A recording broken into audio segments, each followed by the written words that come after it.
Hello, sorry to keep bothering you. See this thing Boyd said, it's been sitting in my mind now, that's really bothering me now. Now,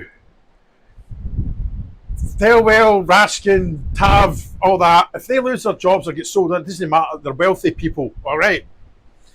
If people within Ibrox, and I'm going to include the training ground in this, are leaving, you're run-of-the-mill, everyday people, proper Glaswegians, or people from further afield are leaving.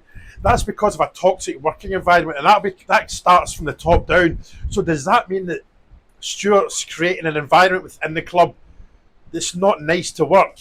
You know, I'm not going to pretend I know the full story about the kit man. I know everyone wanted him back, including Tav. They wanted him back.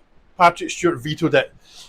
I'm not going to pretend I know the ins and outs of it. Be wrong. But what's bothering me is why are people wanting to leave Ibrox? Because you think if you get a job at Ibrox, it must be amazing because you weren't good enough to play for the team, but essentially you do sign for Rangers in a roundabout way. That would certainly be my mindset if I was working there as a mechanic or whatever.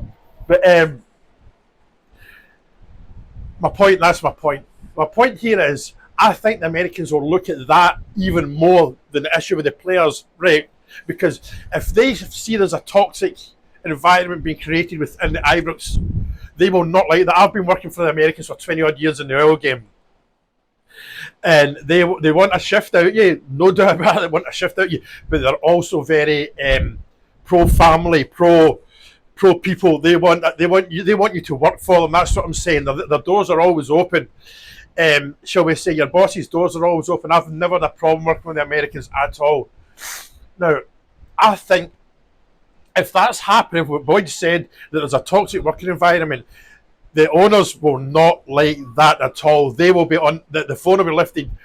The phone will be lifted, asking what's going on more than that than it will be the team on the pitch. Trust me, because they don't want the rank and file.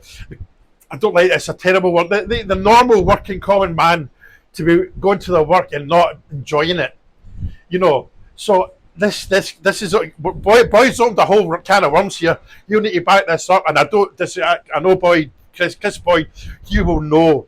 And what he said, there needs to be action on this. We need to know more about this. Because I'm more bothered about people that work at Ibrox than I am the players. Because the people that work at Ibrox, they might be at minimum wage, they're not millionaires, they're not driving Mercedes and McLarens and all that the players are, and I don't begrudge the players that in the slightest. But what I do care about is a normal working person at Ibrox. A player gets sold, don't worry, he's getting a nice six-figure, even a seven-figure signing on fee at the next place he goes to. If people are leaving Ibrox because it's a toxic working environment, that is not good at all. This needs investigated. Somebody needs to go and talk to somebody that's left Ibrox and find out what's happening. Boyd needs to open up with this. Okay, this isn't nice. This has been bothering me all day now. Right, cheers.